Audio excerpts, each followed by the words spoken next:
Hello everybody. Today we have Land Rover. It is Defender. And this unique exhibit I think that not so often can be seen on the roads. And in general they are not so many. And they cost quite expensive. But about all this later, let's go back to the beginning. In this body, Land Rover produced cars for very many years, and it all happened until 2015. Then, they took a bit of a break, but I understand at that point production was already well underway. But from about 2020 onwards, the body we're used to seeing more often on the roads. But if you suddenly go to Dubai or some similar country and take a desert tour, most likely, you will be taken in this car. However, a month ago I was in Dubai, and they took me in a new Defender, but there was a variant and this classic one. The only thing is that I did not use it, because I simply did not think about it. But this copy, it is unique in that it is the last edition in this body. And this particular edition, it's very valuable to collectors. This car is not a collector's car. People just drive it. But the interesting thing about this car is that it has French license plates and it came here on its own. I think it's from the Provence region, but generally people are using the Legend, and you can imagine how much character it takes to drive it on its own from France. But it's about the same as driving a Lada Niva the same distance. I once drove a Niva to Bulgaria and back 6,000 kilometers in a week. I'll be honest with you, I was a bit tired. But what we have here today is a little bit of a sneak peek here. This is the latest body, the one I told you about. The same one in 10, the big one. Also a diesel, we've got a 2-liter here. But also, just so you understand how much it's changed externally. And in general, write in the comments which one you like better, the old one or the new one. I've driven both. I'll be honest, I'm very impressed with the new Defender. I drove it at the Land Rover Proving Ground near Moscow. I think many of those who are now watching my video were just there. In principle, in its time, this Land Rover experience was really interesting. And there you could appreciate all the advantages of this model in all its glory. Well, that's basically what was done. And I will say so. It is interesting because it can get into almost any mud, as well as its predecessor. But it's also very comfortable. And it can be driven every day both in the city and off-road. But in general, it is really ideal probably, such an off-road car. Maybe, of course, there are some other options, but in terms of price-quality ratio, I think it is a good option. But still, it is very innovative, very modern. At the same time, it is quite classic forms. There are no frills in the cabin either. There are no monitors and a lot of lights. Everything is quite Spartan, but at the same time it's all comfortable. Look at the rear optics, but also, in general, it seems to have common features with the previous body, which was just now. Well, now, we're actually going to go back to our green Land Rover, but also, in general, there's going to be all sorts of interesting nuances. I'll show you, because that car, it really is legendary. Whether this new body will become as legendary as the previous one, but this question is quite controversial. A lot of these new Land Rovers have been sold. I understand that there is a demand for them. But also, right, how do you think whether this car after 20 years of production will become as expensive as the one he just showed? But my opinion is that it's unlikely. But along with that, there are all sorts of interesting versions here too, but we'll talk about that some other time. Let's look at this car, which is practically already, if not a museum car. Then, in principle, it has already taken its place with collectors, but its price is constantly growing.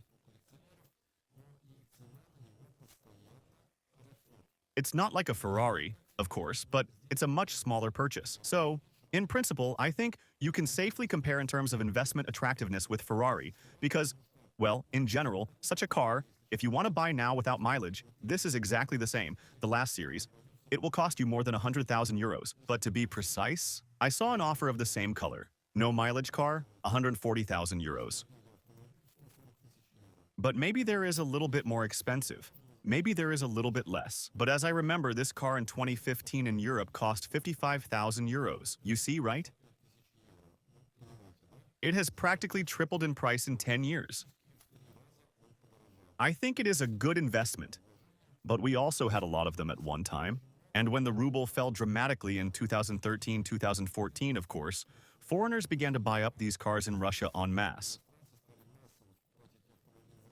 Well, and export them to their homeland to sell them there, of course. Because it was profitable. And it was, in general, interesting. In terms of business, but let's look at how the car has been preserved. 90,000 kilometers of mileage, practically everyday use. There's rust, of course. It's like a gelding wagon. It's the same story, but at least the door hinges are fine.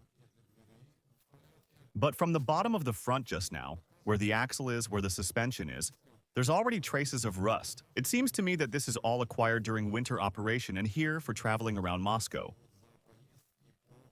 But this is my opinion. Perhaps in France too, cars rust. I just don't know how sick this topic is there or not. But in Russia, as you know, both Geländewagens and Defenders are, in general, subject to corrosion. Well, and like the Geländewagen, it is a very strange solution in the 21st century. But the more strange the car is, the more it is valued and the more people love it. Well, it is, yes, of course, vestiges. But nevertheless, it looks authentic. And in general, this classic color. Pay attention. Even the wheels are steel, stamped. There is no casting on it. That's the beauty of it. To be honest, this car is very uncomfortable to drive. It's very uncomfortable if we are talking about driving in the city on asphalt. I had a car like this in the 90s. It's a short version, but I had it in a darker color, dark green, and I had a 2008. Here we have a 2015, but let's see how it's been preserved under the fenders. Basically, in France, as I understand it, the natural conditions are very gentle, so it's generally good here. But now, let's look at the back of the normal rear bumper here. Is the one that is black in color but not rusty. I probably haven't seen a single one. Let me remind you that as far as I remember, it has an aluminum body. And what I'm showing you now are rivets, actually. With the help of them, this whole structure was assembled. Well, of course, this is a classic frame car. You can see it all right here. But in general, for Russia, this is a super appearance. Exactly what I show you from below, because usually those cars that were sold here officially and have been driving here since birth, well, as a rule, in a sadder condition. Of course, the whole thing is improved by anti-corrosion treatment, but, you know, it's like a slaty Neva. No matter how much rust-proofing you put on, rust finds the weak spots, and sooner or later it's all going to be damaged.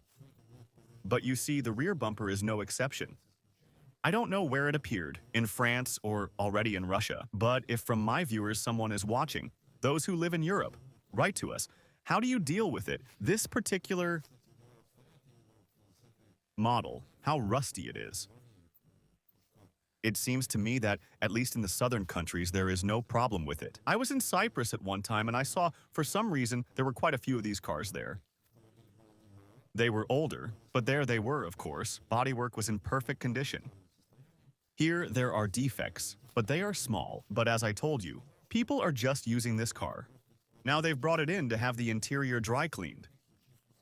Now, mind you, there's no back row of seats. There's some kind of box in the back, and there's some sort of cover, like a cover. These are the straps, I take it, for the third row of seats. And this one here, it's leather. In general, I do not know what they carry on this car and what they do with it, but it looks authentic enough. You see, everything is a little bit shabby, but it's all in an intelligent condition, I would say so. And as you can see, the whole construction here, yes, that's roughly how it works. Maybe I'm doing something wrong, but it seemed to me that this back door works like this. You see, yes, I mean, the way cars used to be made. But basically, the less electronics, the less electrics, the more reliable the car, respectively. But here, in terms of electronics, I understand, it is practically non-existent. But, actually, interestingly enough, you do not often see an untinted SUV. Well, so in Russia, it is definitely a rarity. In Europe, of course, maybe not. But in our country, it is quite rare. Well, of course, the olive color looks very cool. I probably like this Defender the best out of all Defenders, of course. I think you do too. And then there's the door opening. It's very similar to the Geländewagen, sort of with the same sounds. The only thing is here, the doors open and close much more easily than its German counterpart. Note the fabric on the handles like this. Well, I don't know what it's for. Probably for comfort. Because if there is a strong frost and the car freezes, it seems to me, well, it will stick metal to your palm. Well, and in general, you can see that there is some additional tuning done here. There is some kind of a box here, but frankly speaking, I will not go into this construction very much. But the condition of the car is very good. And I think that, of course, if it was registered in Russia, then, of course, you will not get 140,000 euros for it. But you can get some normal amount of money for this exclusive car. But let's see what happens in the driver's seat. And this series is interesting because there are non-standard seats, upholstery. If the standard one, again, as I remember, I think the interior is made of some kind of leatherette, eco-leather. Here we have just fabric. Although no, I think the regular one has fabric too. Honestly, it's been a long time since I sold it, I can't remember. In general, the interior, so to say, is not the richest, but here just the car is not about it. If you have kept a rare car, do not hurry to sell it, because such cars are constantly growing in value.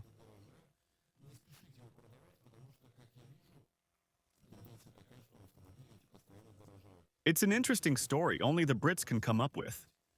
This hood opening handle here is on the passenger side. But I assume that's because the right-hand drive version. It was probably the main one they had in production, but they just did not change it for left-hand drive car markets, and so it remained that way.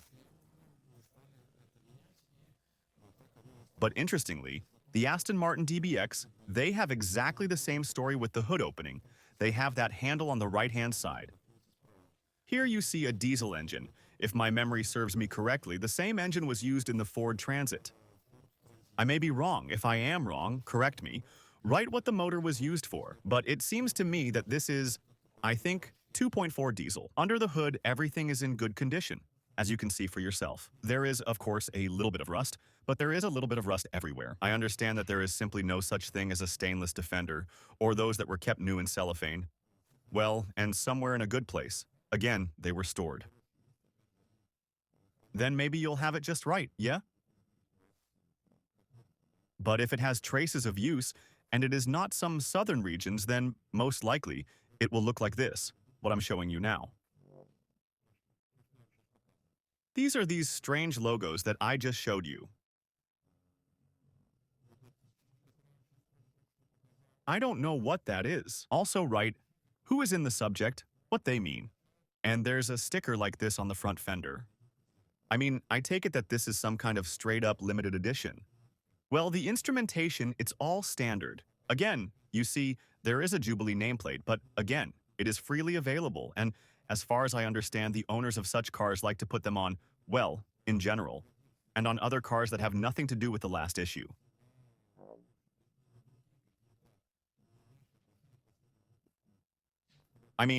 It's considered normal. But here we have everything. I like this car. It is so simple that sometimes you even look at the whole thing, and it all makes you smile. For example, now I've opened the box, and the lid of it looks very much like it's made of plywood. Now a car that would have some plywood part in it, but that I think would just be nonsense. You can see it here without any problems, and I think there may be some other parts made from non-standard materials. But in 2025, I think it's quite interesting to look at.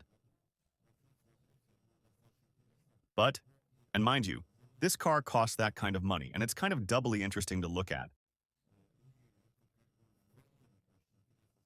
But it's all classic off-road. These are all the handles. Of course, we've got all this mechanical stuff. We haven't even heard of sensors yet. These air ducts, by the way, are very similar to the Renault Logan, depending on the country where you live. But in general, here is the most important point after all, for what they ask for such money. But my opinion, it is simply a brand. It is a legendary model. Well, and accordingly, the fact that this is all in such a mechanical version, that is the value of this car. The value of this car. That's why it's so expensive. And in this particular case, it's in the maximum specification. I find it difficult to say, of course, how much it will cost in such a condition, with such mileage. But I think that sure, probably thousands of 50 euros plus for it will have to give as it may be. And, well, of course, despite all the disadvantages of this car, I think that it will not leave anyone indifferent, but only because such cars are no longer produced. But it's got soul. It's got charisma. So if you get the chance, of course, you should buy a car like this. It's uncomfortable to drive, but it will be very interesting to own. Bye, everybody.